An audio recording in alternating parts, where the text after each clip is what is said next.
భగవద్గీత మహాభారతము యొక్క సమగ్ర సారాంశము. భక్తుడైన అర్జునునకు అనర్చిన ఉపదేశమే గీతా సారాంశము.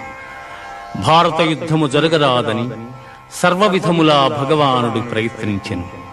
కాని ఆ మహానుభావుని ప్రయత్నములు వ్యర్థములాయను. అటు పిమ్మట శ్రీకృష్ణుడు పార్థునకు సారథి అయి నిలిచెను. యుద్ధరంగమున అర్జునుని కోరిక మేరకు రథమును నిలిపెను.